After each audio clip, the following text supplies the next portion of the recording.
ನನ್ನ ಮಾತನ್ನು ನೀವಿಬ್ಬರು ಕೇಳಿ. ಕಡೆ ಪಕ್ಷ ನವರಾತ್ರಿವರೆಗಾದರೂ ಆ ಮಗು ಈ ದೇವಸ್ಥಾನದಲ್ಲಿದ್ದು ಅವಳ ಪಾತ್ರವನ್ನು ಪೂರೈಸಲಿ. ಅವಳು ದುರ್ಗೆಯಾಗಿ ತನ್ನ ಕರ್ತವ್ಯವನ್ನು ಮುಗಿಸಿದ ಮಾರನೇ ದಿನನೇ ಬೇಕಿದ್ರೆ ನೀವು ನಿಮ್ಮನ್ನೇ ಕರ್ಕೊಂಡು ಹೋಗಿ. ಆಮೇಲೆ ನಿಮ್ಮ ಮಗಳು ಎಲ್ಲ ಹುಡುಗಿರ ಥರ ಸರ್ವೇ ಸಾಧಾರಣವಾದ ಹುಡುಗಿ ಆಗ್ತಾಳೆ. ಈಗ ನೀವು ಚಿಂತೆ ಮಾಡೋ ಅಗತ್ಯ ಇಲ್ಲ, ಇಬ್ಬರು ಒಪ್ಕೋಬೇಕು.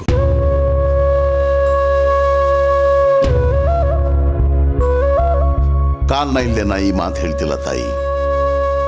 ಈ ಮಗುವಿಂದ ಜಗತ್ತಿಗೆ ಒಂದು ಮಹತ್ಕಾರ್ಯ ಆಗ್ಬೇಕಾಗಿದೆ. ಇವಳು ಒಂದು ಕಾರಣ ನಿಮಿತ್ತನೇ ಈ ಭೂಮಿ ಮೇಲೆ ಜನ್ಮ ಎತ್ತಿ ಬಂದಿದ್ದಾಳೆ. ಆ ಕಾರ್ಯ ಪೂರ್ಣ ಆಗಲೇಬೇಕಮ್ಮ. ಅದಕ್ಕೆ ನೀವಿಬ್ಬರು ಅವಕಾಶ ಮಾಡಿಕೊಡ್ಲೇಬೇಕು. ದಯವಿಟ್ಟು ಆಗಲ್ಲ ಅಂತ ಹೇಳಬೇಡಿ ತಾಯಿ.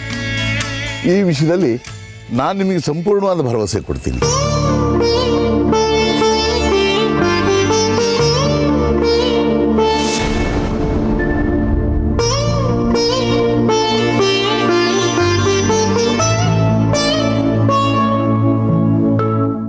ನೋಡಿ, ದೇಶಿಕರು ಹೇಳೋದು ಸರಿ ಅನ್ನಿಸ್ತಿದೆ. ಎಲ್ರಿಗೂ ಈ ಅವಕಾಶ ಸಿಕ್ಕೋದಿಲ್ಲ. ಆ ಅವಕಾಶ ನಮ್ಮ ಮಗಳಿಗೆ ಸಿಕ್ಕಿದೆ ಅಂದ್ರೆ ಅದಕ್ಕೇನೋ ಒಂದು ಅರ್ಥ ಇದೆ ಅಲ್ವಾ?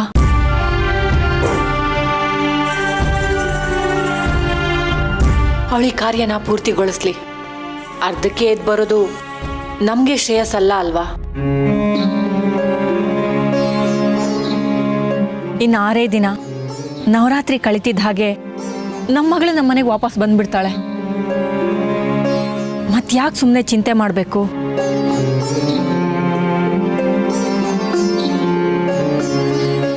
ನೀವು ಹ್ಞೂ ಅನ್ನಿ, ಎಲ್ಲ ಒಳ್ಳೇದಾಗತ್ತೆ. ಆ ತಾಯಿ ಮುಂದೆ ಅಹಂಕಾರ ತೋರಿಸೋದು ನಮಗೆ ಒಳ್ಳೇದಲ್ಲ ಅಲ್ವಾ?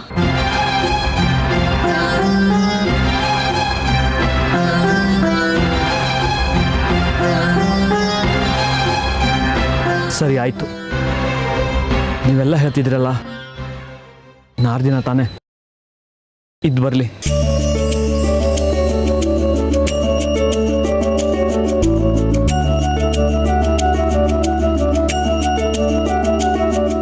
ಅಪ್ಪ, ನಾನಿಲ್ಲಿರಕ್ಕೆ ನೀವು ನನಗೆ ಅವಕಾಶ ಮಾಡಿಕೊಟ್ರಲ್ಲ, ನಂಗಷ್ಟು ಸಾಕು. ನೀವೇನು ಚಿಂತೆ ಮಾಡಬೇಡಿ, ನನಗೇನು ಆಗಲ್ಲ. ಆ ಮಹಾತಾಯಿ ತಿಪ್ಪರ್ ಸುಂದ್ರಿ ನನ್ನನ್ನ ಕಾಪಾಡ್ತಾಳೆ. ನೀವು ನಿಶ್ಚಿಂತೆಯಿಂದ ಹೋಗಿ ಅಪ್ಪ, ನಾನು ಇಲ್ಲೇ ಇರ್ತೀನಿ. ದೇಶಿಕರು ಹೇಳ್ದಾಗೆ ನನ್ನ ಹಬ್ಬನ ಮುಗಿಸ್ಕೊಂಡ್ ಬರ್ತೀನಿ. ಸರಿ ಮಗಳೇ, ಹುಷಾರು. ನಾನಿನ್ನು ಬರ್ತೀನಿ.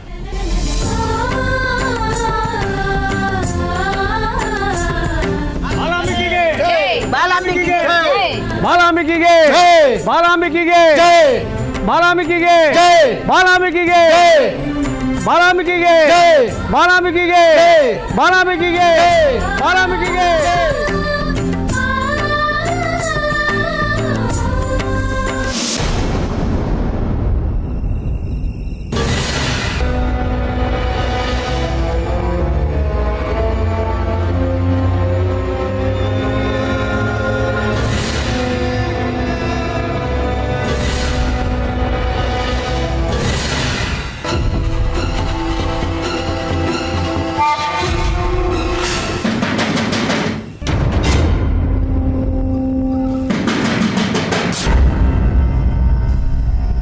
ಯಾರದು ಯಾರದು ಇಷ್ಟೊತ್ತಲ್ಲಿ ಬಾಗಿಲು ತಟ್ತಿರೋದು?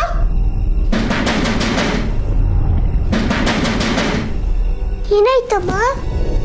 ಏನಿಲ್ಲ ಕಂದ, ನೀನ್ ಮಲ್ಕೋ. ಯಾರೋ ಬಂದಿದಾರ ಅನ್ಸುತ್ತೆ, ನಾನು ನೋಡ್ತೀನಿ.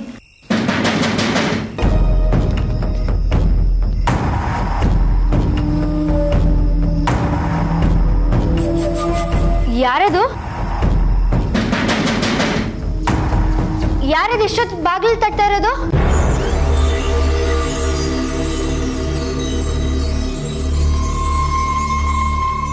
ಯಾರು?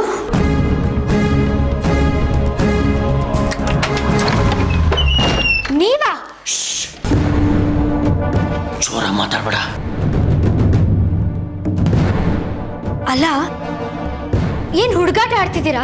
ನೀವ್ಯಾಕೆ ಬರಕ್ ಹೋದ್ರಿ? ದಸರಾ ಮುಗಿಯೋ ತನಕ ನೀವು ಬರೋ ಹೋಗಿರ್ಲಿಲ್ಲ ತಾನೆ? ಯಾರಾದ್ರೂ ನೋಡಿದ್ರೆ ಎಂತ ಅನಾಹುತ ಆಗುತ್ತೆ ಇವಾಗ. ಯಾಕ್ರಿ ಬರಕ್ ಹೋದ್ರಿ? ಅಂತ ವಿಷಯ ಏನಿತ್ತು? ಮುಖ್ಯವಾದ ವಿಷಯ ಇತ್ತು, ಅದಕ್ಕೆ ಬಂದಿತ್ತು. ನಿನ್ನನ್ನು ಸೌಗಂಧಿನ ನೋಡ್ಬೇಕಾಯ್ತು, ಅದಕ್ಕೆ ಬಂದೆ. ಯಾರಾದರೂ ನೋಡಿದ್ರೆ ನಾನು ಸಿಕ್ಕಾಕೋತೀನಿ ಅಂತ ಗೊತ್ತು, ಆದರೆ ಬರದೆ ಬೇರೆ ದಾರಿ ಇರಲಿಲ್ಲ. ಸೌಗಂಧಿಯಲ್ಲಿ ಮಲಗಿದಾಳ?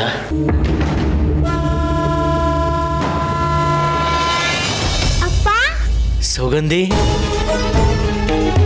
ಹೇಗಿದ್ಯಾ ಪುಟ್ಟ?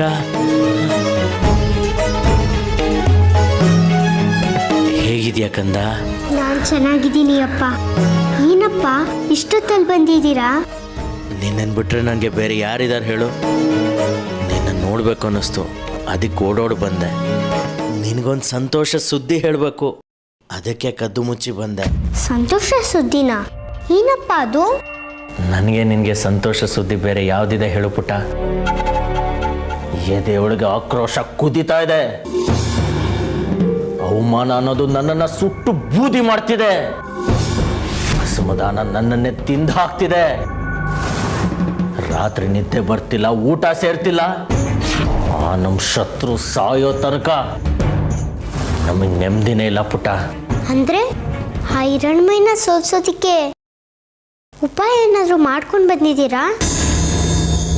ಅನುಮಾನನೇ ಬೇಡ ಮಗಳೇ, ನೀನು ಊಹೆ ಸರಿಯಾಗೇ ಇದೆ. ನಾನು ನಮ್ಮ ಗುರುಗಳ ಹತ್ರ ನನ್ನ ಕಷ್ಟನೆಲ್ಲ ಹೇಳ್ಕೊಂಡೆ. ಅವರು ನನಗೆ ಒಂದು ಸರಿಯಾದ ದಾರಿ ತೋರಿಸಿದ್ದಾರೆ. ಸಾಕ್ಷಾತ್ ಅವರೇ ನನಗೆ ಆಶೀರ್ವಾದ ಮಾಡಿದ್ದಾರೆ. ಇನ್ಮೇಲೆ ನಾವು ಅದೇ ದಾರಿಯಲ್ಲಿ ನಡೆಯದೆ ಆ ಹಿರಣ್ಮಯ್ಯನ ಮಣ್ಣು ಮುಗ್ಸದೆ. ಅಲ್ರಿ, ನೀವಿನ್ನ ನಿಮ್ ಹುಚ್ಚಾಟ ಬಿಟ್ಟಿಲ್ವಾ? ಅವಳಿನ ಚಿಕ್ಕ ಹುಡುಗಿರಿ, ಚಿಕ್ಕವಳಾಗಿರಕ್ಕೆ ಬಿಡ್ತಾ ಇಲ್ಲ ನೀವು.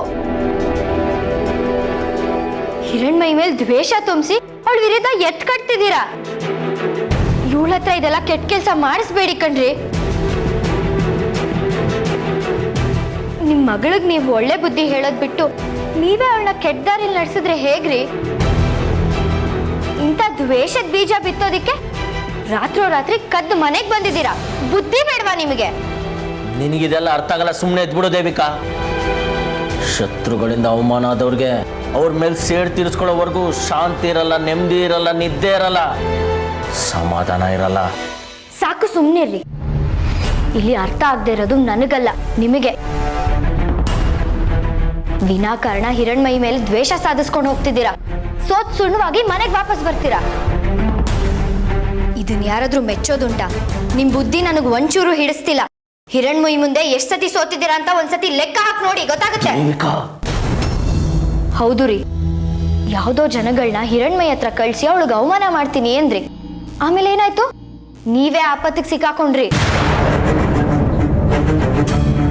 ಅದಾದ್ಮೇಲೆ ಯಾವುದೋ ಕಳ್ಳರನ್ನ ಕಳಿಸಿ ಹಿರಣ್ಮೈನ ಅಪಹರಿಸಿದ್ರಿ. ಏನಾಯ್ತು? ಕಳ್ಳರ ಹಿರಣ್ಮೈ ಕಾಲಕ್ಕೆ ಬಿದ್ದು ಬೇಡ್ಕೊಳ್ಳೋಂಗಾಯ್ತು. ನಿಮಗೆ ಸಾಲಾಗ ಅವಮಾನ ಆದಾಗ್ಲೂ ಕತ್ತಿ ಮಸಿಯೋದನ್ನ ನಿಲ್ಲಿಸದೆ ಇರುವಾಗ ನನಗೆ ನೋಡಿ ಆತಂಕ ಆಗತ್ತೆ. ನೀವಿಬ್ರು ಅದ್ ಎಲ್ಲಿ ಹೋಗಿ ಮುಟ್ತೀರಾ ಅಂತ ನನಗೆ ಭಯ ಆಗ್ತಿದೆ. ಅಂಥದ್ದೇನು ಆಗಲ್ಲ, ನೀನು ಹಳೆ ವಿಚಾರನೆಲ್ಲ ಬಿಟ್ಬಿಡು. ನಾನೀಗ ಹೊಸದಾಗಿ ಹೆಣ್ದಿರೋ ಜಾಲದಲ್ಲಿ ಆ ಹಿರಣ್ಮೈ ಬಿದ್ದು ವಿಲ ವಿಲ ವಿಲ ಅಂತ ಒದ್ದಾಡ್ಬೇಕು, ಹಾಗೆ ಮಾಡಿದ್ದೀನಿ. ಹಾಗೇನಾದ್ರೂ ಆಗ್ಬಿಟ್ರೆ ನನ್ನ ಮಗಳು ಬಾಲಾಂಬಿಕೆ ಆಗ್ತಾಳೆ, ಅವಳಿಗೆಲ್ಲರೂ ಪೂಜೆ ಮಾಡ್ತಾರೆ. ನಮ್ಮ ಗುರುಗಳು ಸಾಮಾನ್ಯದವರಲ್ಲ. ಈಗ ನಾವು ಮಾಡಬೇಕಾಗಿರೋದಿಷ್ಟೇ, ನನ್ನ ಮಗಳು ಹಿರಣ್ಮೈನ ಸೋಲಿಸ್ಬೇಕು, ಅವಳಿಗಿಂತ ಎತ್ತರ ಸ್ಥಾನಕ್ಕೆ ಹೋಗ್ಬೇಕು, ಅವಳಿಗಿಂತ ಪ್ರಾವೀಣ್ಯತೆ ಪಡಿಬೇಕು.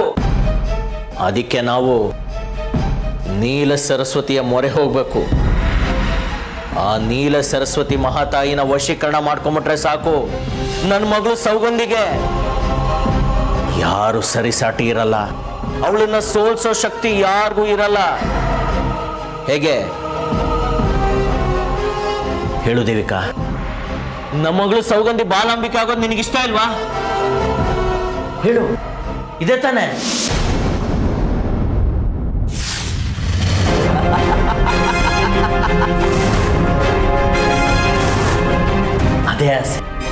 ಅದೇ ಆಸೆ ನನಗೆ ಈ ಥರ ಎಲ್ಲ ಕೆಲಸ ಮಾಡಿಸ್ತಾ ಇರೋದು. ನೀನು ಹೀಗೆ ಮೌನವಾಗಿದ್ಬಿಡು, ಯಾರ ಹತ್ರನೂ ಬಾಯಿ ಬಿಡಬೇಡ. ನಾನು ನನ್ನ ಮಗಳು ಸೌಗಂಧಿನ ಕರ್ಕೊಂಡು ಹೋಗಿ ನೀಲ ಸರಸ್ವತಿನ ಆಹ್ವಾನ ಮಾಡ್ತೀನಿ.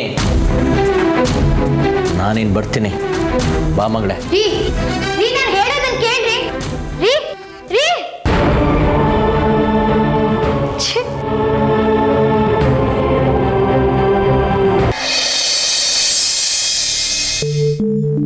ಮಗಳೇ, ನಾನು ನೀಲ ಸರಸ್ವತಿನ ಆಹ್ವಾನ ಮಾಡೋ ಮಂತ್ರನ ಹೇಳ್ತಾ ಹೋಗ್ತೀನಿ. ನೀನು ಭಕ್ತಿಯಿಂದ ಕೈ ಮುಗಿದು ಆ ಮಂತ್ರನ ಮನಸ್ಸಲ್ಲೇ ಹೇಳ್ಕೊ. ಆಯ್ತಪ್ಪ.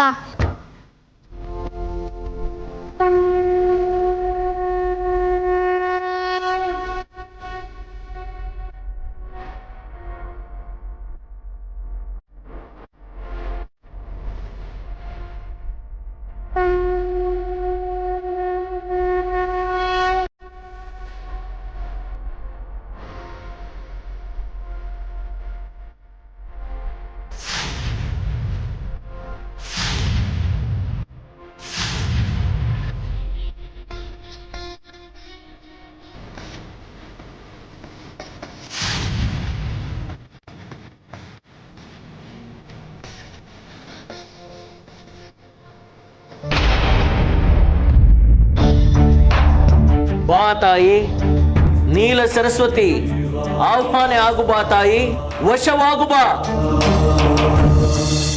ಈ ಸ್ಫಟಿಕದ ಹಾರದೊಳಗಡೆ ಸೇರ್ಕೋ ತಾಯಿ, ಸೇರ್ಕೋ. ಬಾ ತಾಯಿ ಬಾ.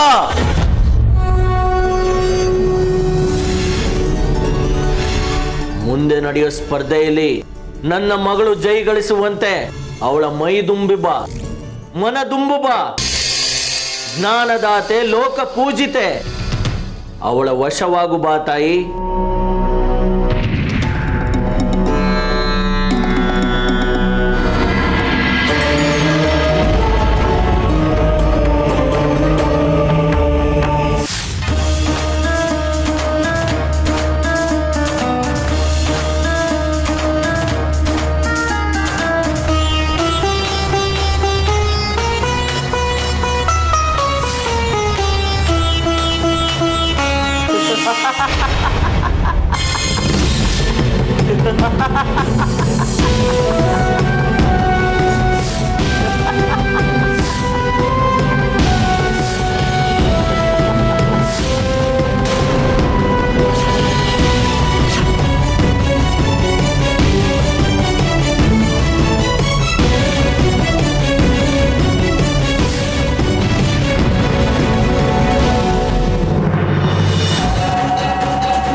ಮಗಳೇ ಸೌಗಂಧಿ, ನೀನೆ ಪುಣ್ಯವಂತೆ. ಆ ನೀಲ ಸರಸ್ವತಿ ನಿನಗೆ ಒಲ್ದಿದ್ದಾಳೆ. ಆ ಸ್ಫಟಿಕದ ಹಾರದಲ್ಲಿ ಅವಳು ಸೇರ್ಕೊಂಡಿದ್ದಾಳೆ. ಇನ್ಮೇಲೆ ಸದಾ ಅವಳು ನಿನ್ನ ಜೊತೆ ಇದ್ದು ನಿನ್ನನ್ನು ಕಾಪಾಡ್ತಾಳೆ. ಇನ್ಮೇಲೆ ಜಯ ನಿನ್ನದೇ, ನಿನ್ನದೇ ಜಯ.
ಸುಗಂಧಿ, ನನ್ನ ಆಶೀರ್ವಾದ ತಗೊಳಕ್ ಬಂದಿದ್ಯಾ? ಬಾ, ನಂಗೆ ತುಂಬಾ ಸಂತೋಷ ಆಯ್ತು. ಆಶೀರ್ವಾದ ಮಾಡ್ತೀನಿ. ಏಯ್, ನಾನು ನಿನ್ನಿಂದ ಆಶೀರ್ವಾದ ತಗೊಳಕ್ ಬಂದಿಲ್ಲ. ಈಗ ನಿನಗಿಂತ ನಾನು ಹೆಚ್ಚು. ನೀನು ಬರೀ ಸರಸ್ವತಿ ಆಗಿದ್ರೆ ನಾನು ನೀಲ ಸರಸ್ವತಿಯಾಗಿ ಬಂದಿದ್ದೀನಿ. ಸಾಕ್ಷಾತ್ ನೀಲ ಸರಸ್ವತಿ ನನ್ನಲ್ಲಿ ಆಭಾನೆ ಆಗಿದ್ದಾಳೆ.